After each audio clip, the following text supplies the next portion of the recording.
after Edith passed away, Annette! I started hearing her call my name.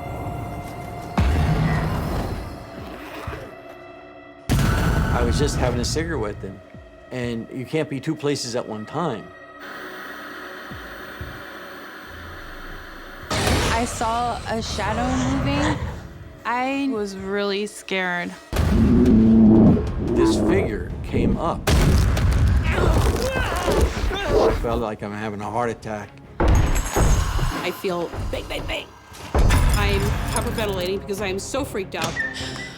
There was a dark presence in that facility. This was not human. I'm thinking that Edith is pissed off.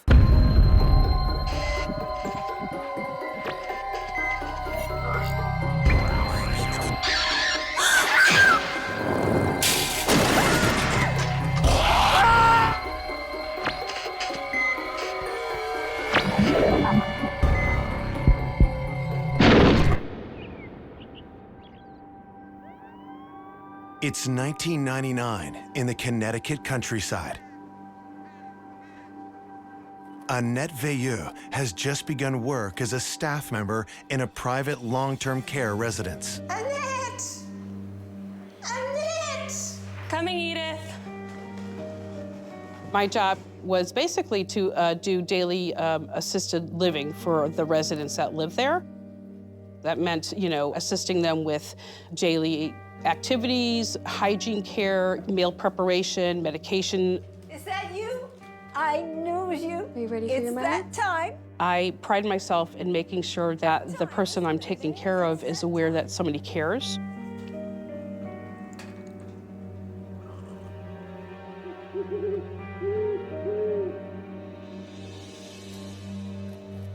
Annette! Annette! Coming, Edith.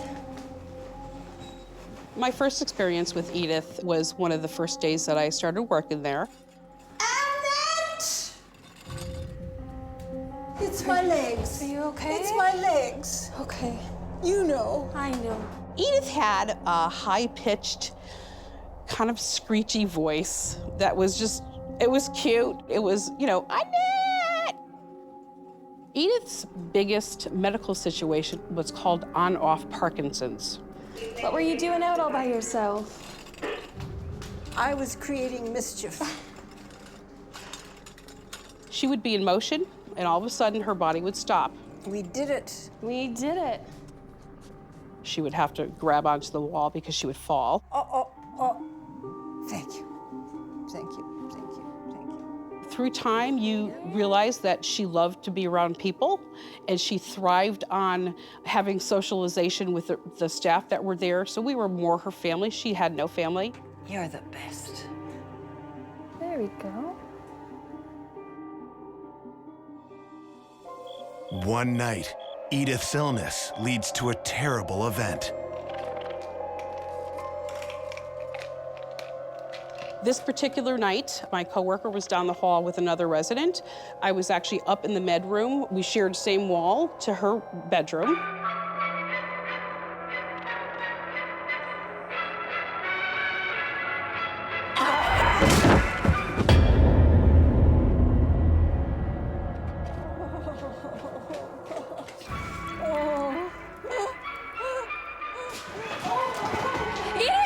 She fell forward.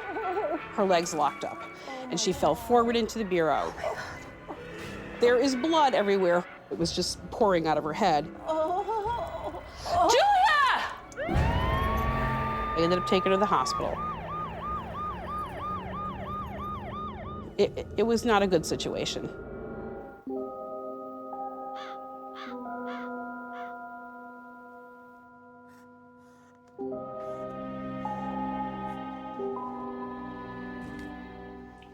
Three weeks later, Edith dies from internal bleeding. We miss her. We enjoyed having her here. She'll always be in our heart.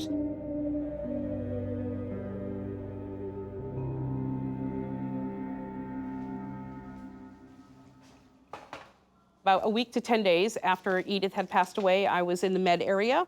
I was in there doing our med count.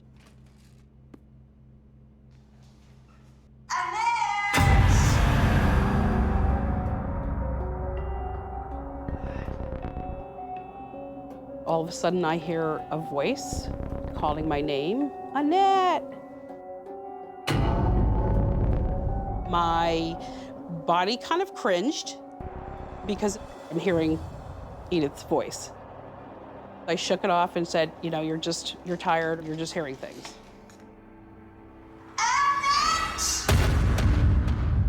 The second time my name was called, my heart starts to palpitate. She's dead. She cannot be calling my name.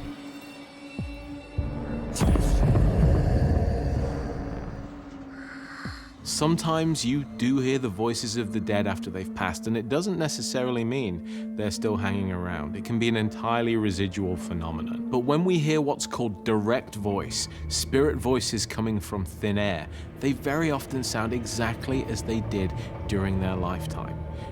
People that knew them will be able to identify that voice right away.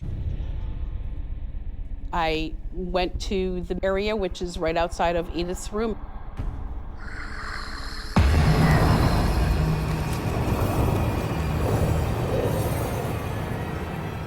I'm seeing a mist type of shape that came out of Edith's bedroom. It scared the hell out of me. After a resident dies, long-term care staff member Annette Veilleux sees a white shadow figure in the shape of a human. It moved all the way down the hallway.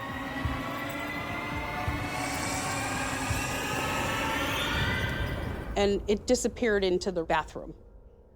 I could not believe what I was seeing.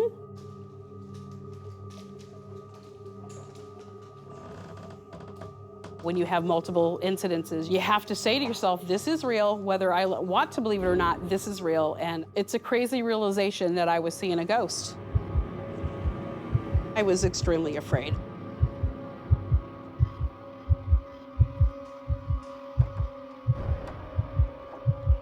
I don't know what I was gonna come across or what I was gonna be facing.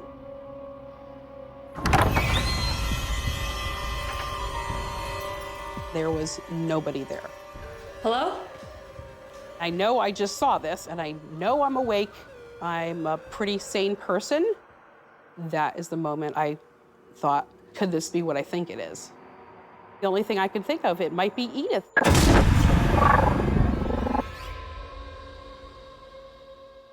Shadow figures are very commonly reported, and I hear a great many of them around the dead and dying. It's not unusual for shadow figure activity to increase when a person is about to pass away, and also once they have passed away.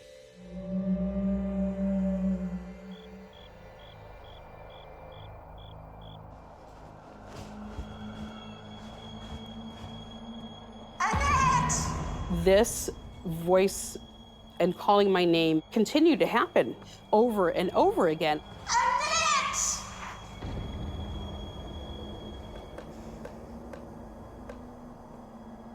But I did not answer her.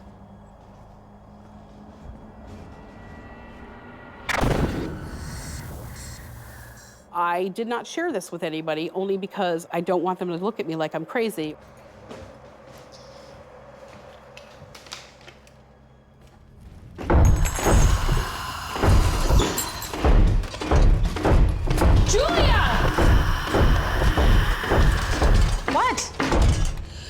Downstairs. I feel bang, bang, bang underneath my feet.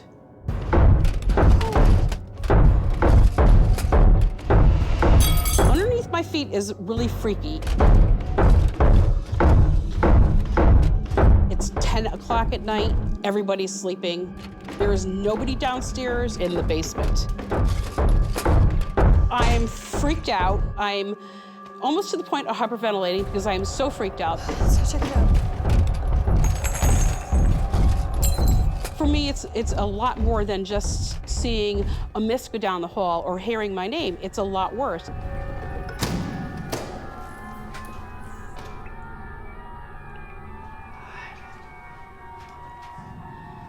I was afraid of what was happening and feeling better the fact that I had someone to witness it with me. But I got nauseous, I was very anxious and trying to justify what's going on.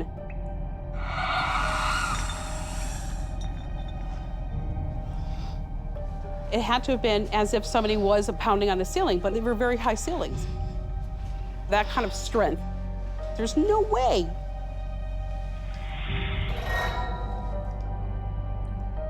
It's a huge basement. It has multiple rooms. We walked through the whole place. Not a soul was there.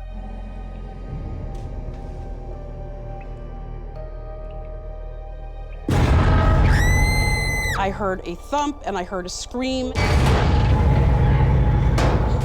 It felt violent and intentional. I don't scare easily, but that really freaked me out.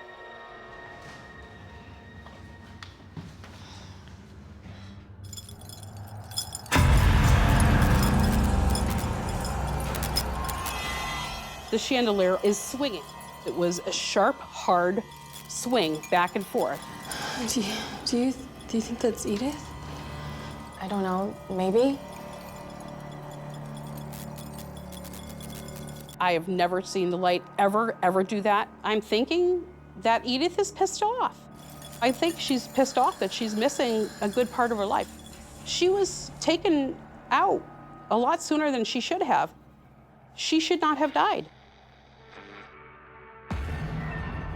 Please tell me you hear that too. Yeah, I think it's upstairs. I heard music. I think we should go upstairs.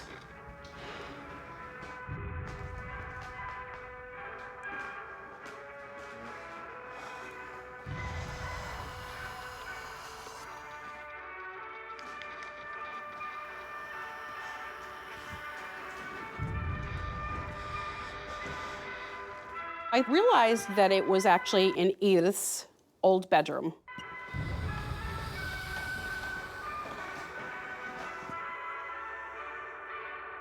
We're freaking out.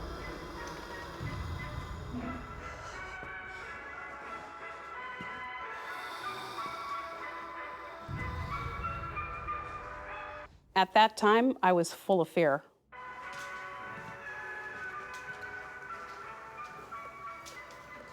You start beginning to wonder what's going to happen next, and am I going to be hurt or is somebody else going to be hurt?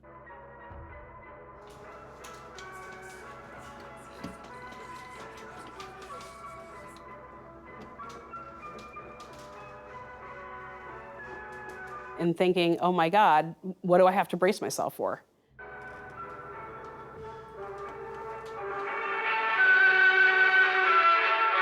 It was Edith's radio on her bureau, on a station that she's always had it on.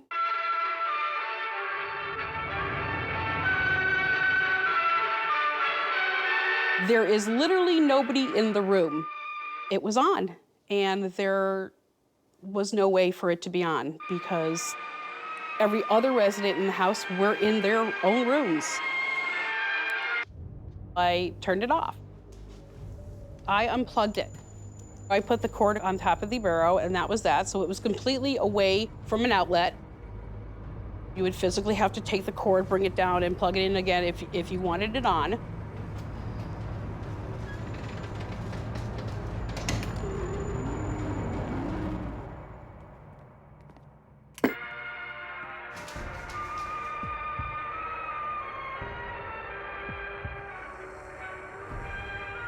I hear the music playing again.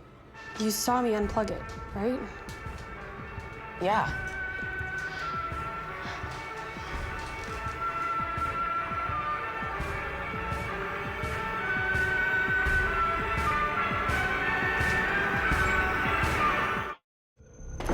Long-term care staffer Annette Veilleux believes the spirit of a recently deceased patient is reaching out to her.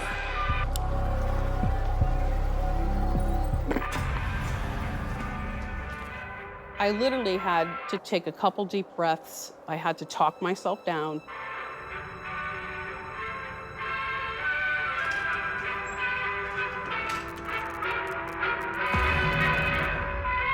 The radio is literally not lit up. The cord is still across the back. The plug end of the cord is hanging off the side. I'm freaked out again. There is no way that this could be happening. I know something's there. I know something is energizing it. There is a strong relationship between spirit entities and electricity, but it's a complex one. They seem to feed from it at times, to draw from it as a power source, which makes complete sense, but they also seem to affect electrical devices. It isn't unusual for devices which are not even plugged in to suddenly begin working as though delivered a power supply from thin air. Edith, it's Annette. I would like this to stop. I know you're here. I know you want us to listen. I said to Edith that we understand she's here and that we love her and we miss her terribly and that we understand she's been reaching out. But you have to stop doing these things. They're scaring us. And there are other residents that live here. You should go now and be happy with wherever you are. It's okay to be happy in your next life.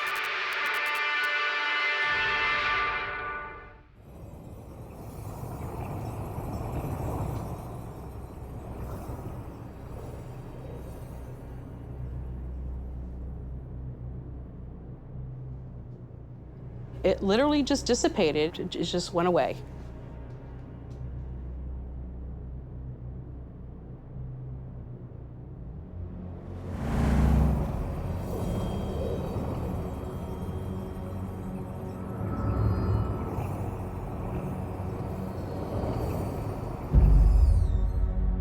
Sometimes all any of us want is to be acknowledged, is to be understood. And in this case, that's exactly what Edith needed.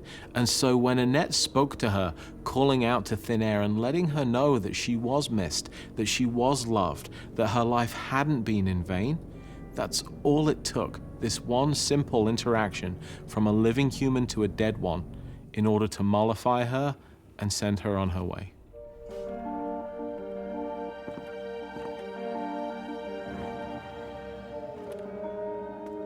Prior to this experience, I had no belief about ghosts or paranormal. At this point in my life, I fully believe that there is a way for people to communicate and there is such thing as paranormal experiences. I've seen it with my own eyes. I have coworkers that have done that right alongside of me. There is no doubt in my mind that there is life after death.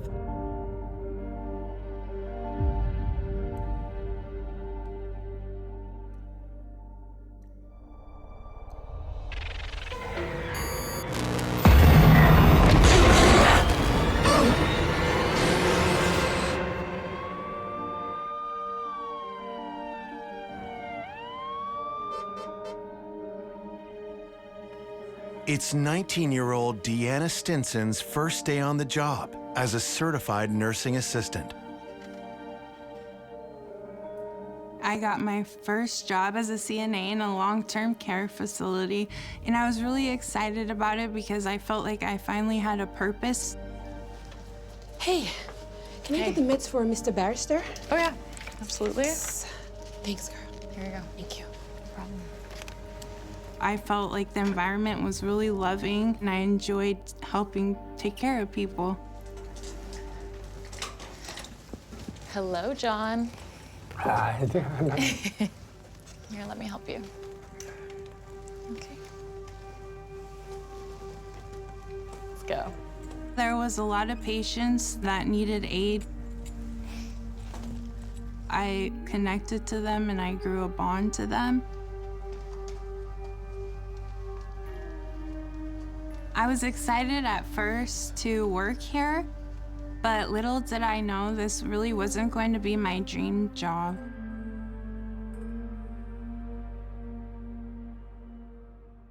I'm sorry. Oh my sorry. It's okay. Just wanted to let you know I'm done for the night, okay? Thanks. See you, hon. Good night. Bye.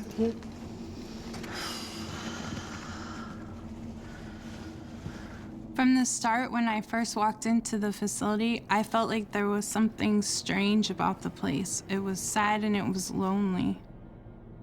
The facility that I worked at only had 2 halls, and each side had about 10 different residents on it at a time, and they were always changing out residents due to them passing away.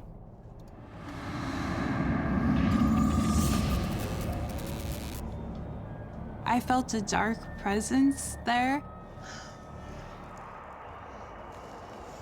Being on the night shift added to the creepiness. I could feel something strange happening.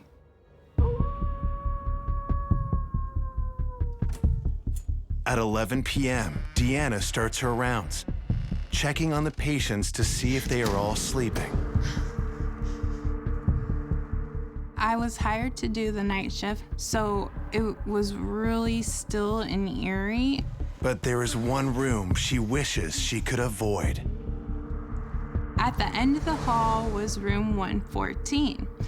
And I thought it was so strange because there was a number that was skipped. I asked one of my colleagues about it, and she explained to me they don't put room 13s in hospitals because it's unlucky. So room 114 was actually room 113.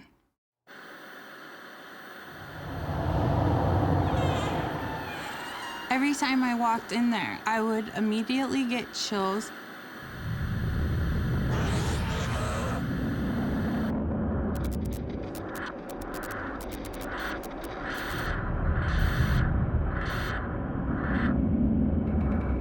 I got this feeling that there was a presence in there watching me and watching the patient.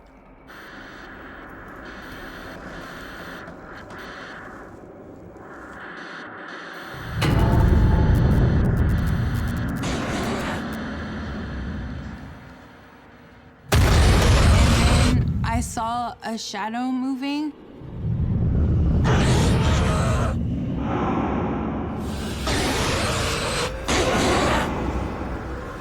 I got really creeped out and terrified because there was no way that anybody could have cast this shadow. While doing her rounds at a long-term care facility, certified nursing assistant Deanna Stinson is confronted by an ominous shadow figure. I got really creeped out and terrified because there was no way that anybody could have cast this shadow. I looked at the patient and thought maybe somehow that was their shadow going across the room or something. And then I turned around and it disappeared.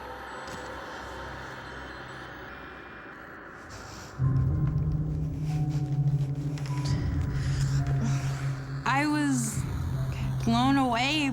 I thought this person was standing there. I felt a person standing there. I saw the silhouette standing there. I questioned myself. I questioned the lighting. I kind of justified it in my head and explained it away as something else.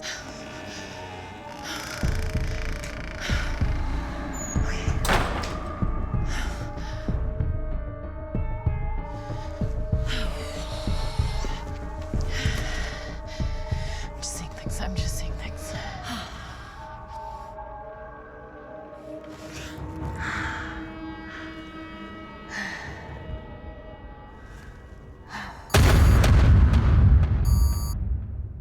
The call light went off. The call light is a button tied to a cord in the patient's room. It's the way for a patient to communicate with us if they need help. But when she gets to the hallway where the patients are located, she discovers that the call alarm is coming from room 114. My first thought was, well, this is my job. I'm gonna go help this person.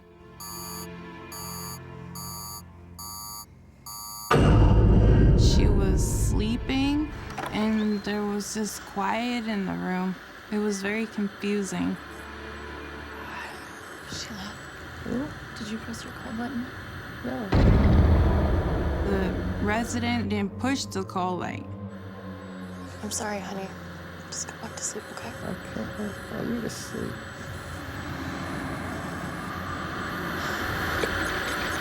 The TV was on again. It was very disturbing.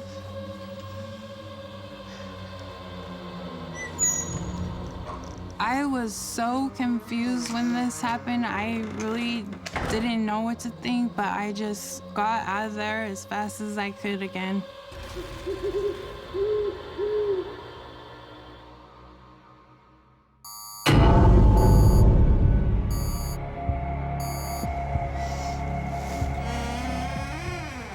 The call light kept going off.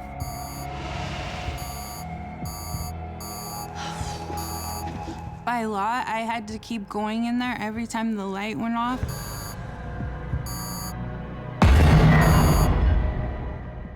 And the patient was sound asleep. Can you tell me what the problem is? It's the same thing.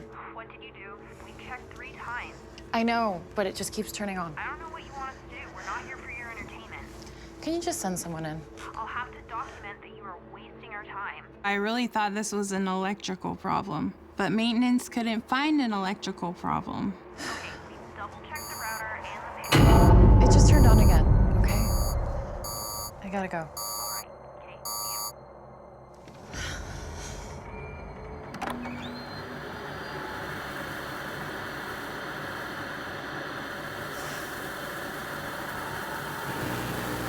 The TV turned to the white blizzard, and it made like a static noise.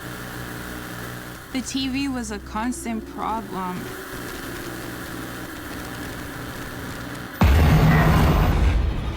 For some reason, black and white films always played, but it wouldn't connect to anything else.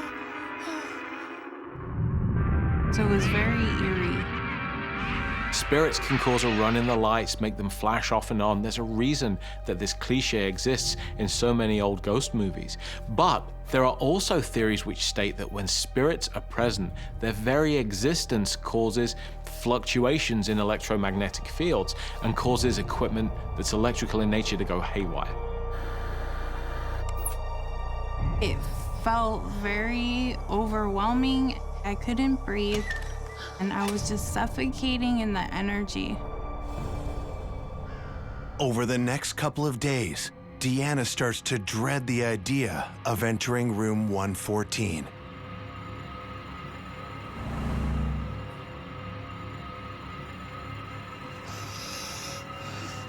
One of those nights I went in there and I saw the shadow in the corner.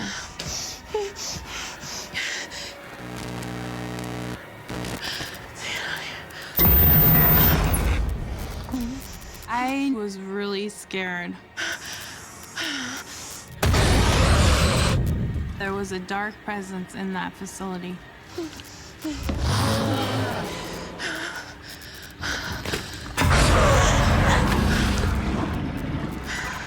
That's when I realized that this was not human.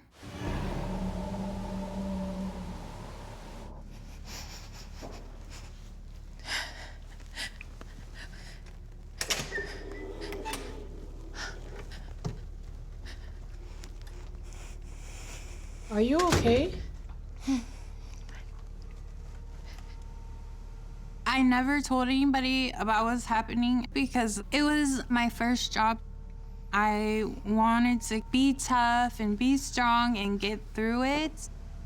I didn't want to be made fun of. I wanted to get along with everybody. I was still determined to keep my job.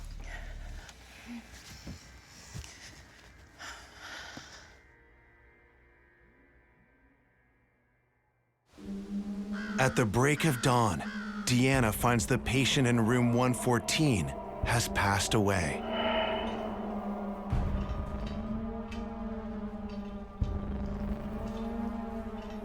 The patients in this room had a high turnover rate and they passed away frequently, more than any other room.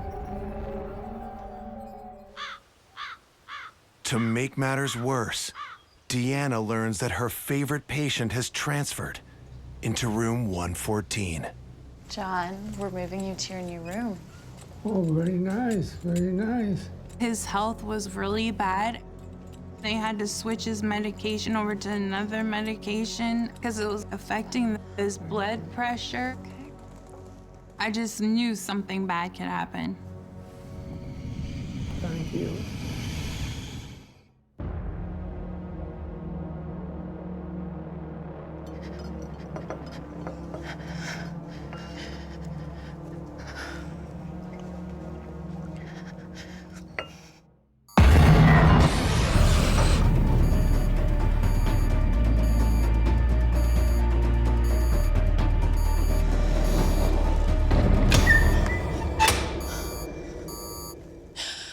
Oh my God, no.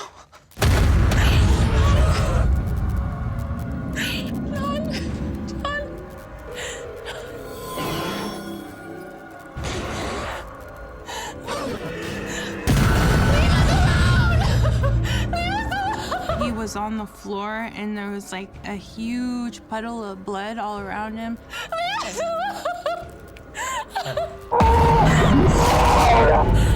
I felt something knock me into the wall. I was terrified. There's no question at all in my mind that there is paranormal activity. Deanna Stinson arrives in room 114 to see the patient she has come to care for lying in a pool of blood. Then she is suddenly thrown by a mysterious shadow figure. I felt something knock me into the wall. It felt like somebody was in a hurry pushing past me. I was terrified. Oh my God. Are you okay? One surprising thing is that spirits are sometimes able to generate sufficient energy. They can actually touch the living. Deanna seemed to be one of the focal points. It may be that she was simply better equipped to perceive this phenomena than anybody else. The dark energy in that place finally became way too much. It was consuming my life. It would be all I would dream about, all I would think about. I was so drained from being there. It was very stressful and overwhelming, and I literally just could not go back there. I no longer wanted to pursue anything in the healthcare field. I just couldn't handle it anymore.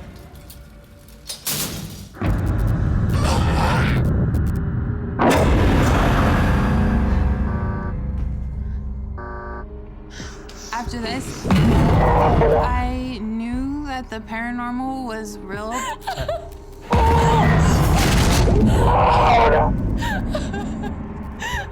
Eventually, it just became too much.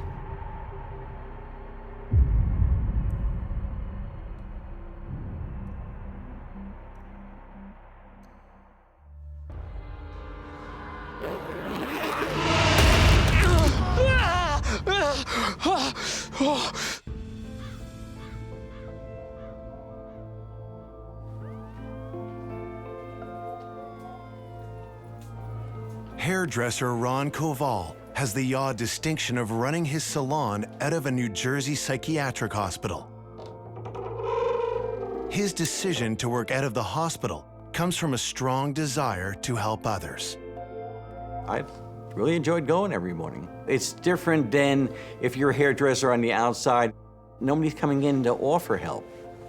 So, you know, they're lost. They have nobody. So one morning, I headed off to work, made my usual rounds. Got to work at a little before 6:30, and there was a patient there, and his name was Anthony.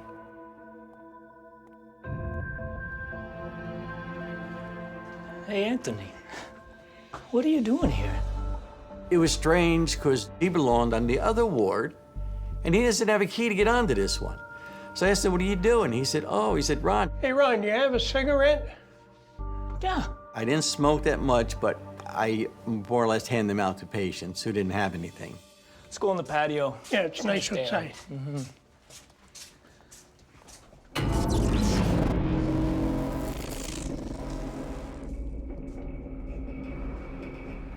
We went out to the porch, because that's the only place you're allowed to smoke. We chatted about where we used to live at for a few minutes. Yep. And up and down the West Coast, stayed in Kansas City for a while, Florida. People are the same everywhere, though.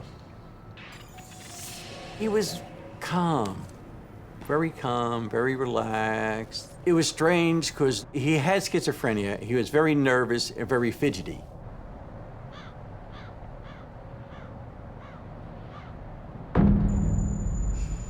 And then I noticed his fingers were clear. Normally, he had nicotine stains on his fingers from smoking so much, and it was gone. How about you? Oh, nothing so interesting. After talking for a while, I looked down at my watch. It said 6:30. Sorry, Anthony. I gotta head in now. So I put my cigarette out.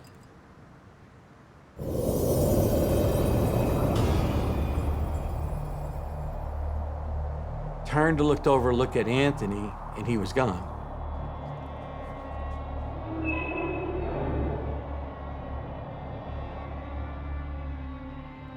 His cigarette was there and was still burning. I said, how could this be possible? I was just having a cigarette with him.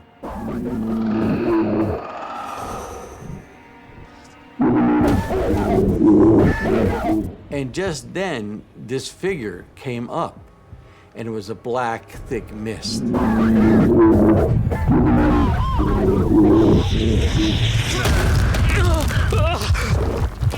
It came into me, grabbed from my chest, and I felt myself passing out.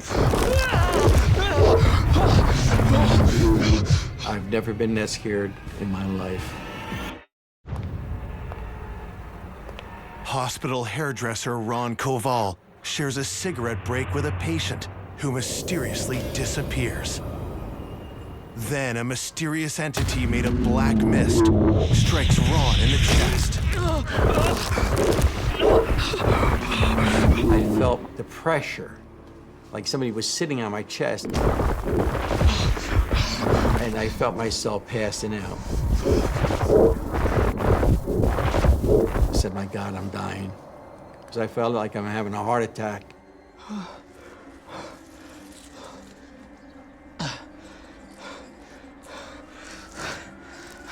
As it passed through me and I felt myself regaining my strength, I slowly got back up. Once he regains his composure, Ron goes in search of Anthony. Are you okay? It's just a headache. Do you have any aspirin? Of course, sure. Please, thank you. So I went into the door, which was his ward. Figured maybe he went there. I was still in shock. Do you got any coffee? Yeah, of course. Just over there. Thanks.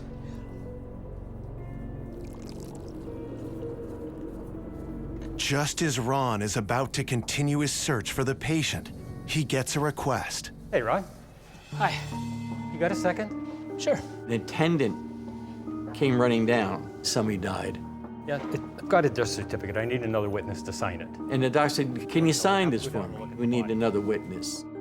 So I looked at it and I read the thing. It said, estimated time of death was 6:30 a.m. So I signed it underneath. I said, here you go, Doc. Thanks a lot. I got to get going, right? I was still kind of shaken up, and even I handed it to him. He goes, Ron, hold on. You got to see the body first. We're going to have to go down to the morgue and have a look at the body. I need you to see it to identify it. Okay. Yeah, you're Sure, okay? Yes, You good? let's go.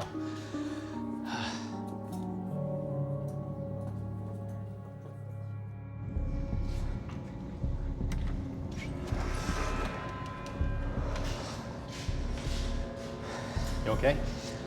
I'm fine, yeah.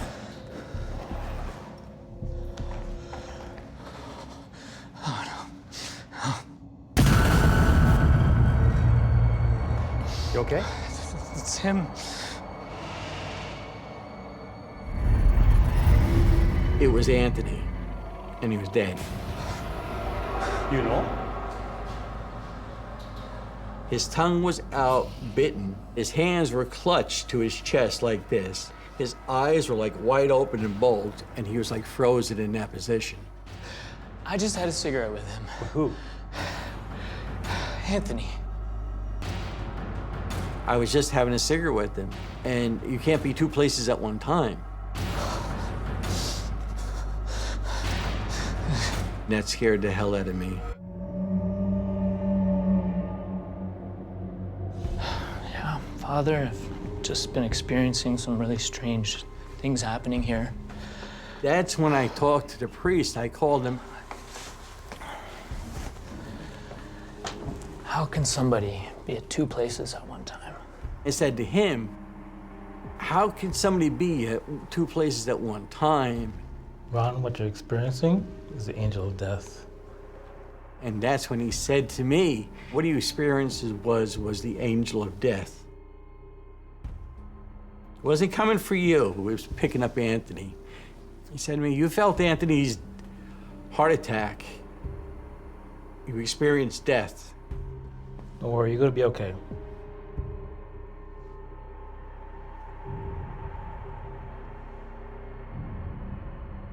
Why do you think you are so open to these things? Well, long time ago, when I was a kid, my mother took me down to the barber shop. Get your hair cut to go to school, you know.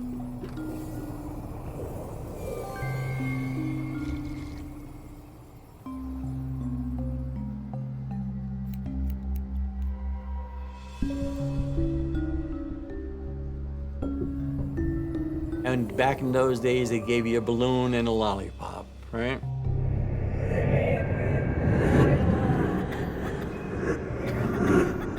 The lollipop broke off from the stem and got lodged in my throat.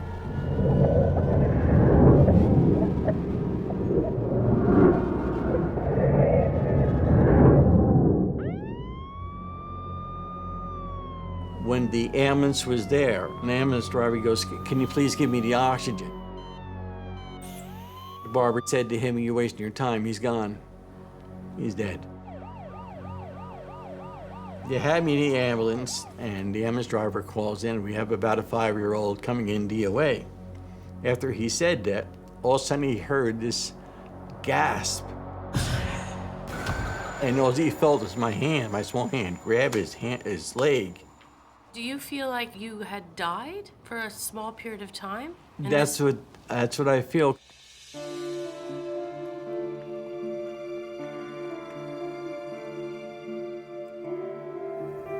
I believe that this incident gave me the ability to see ghosts.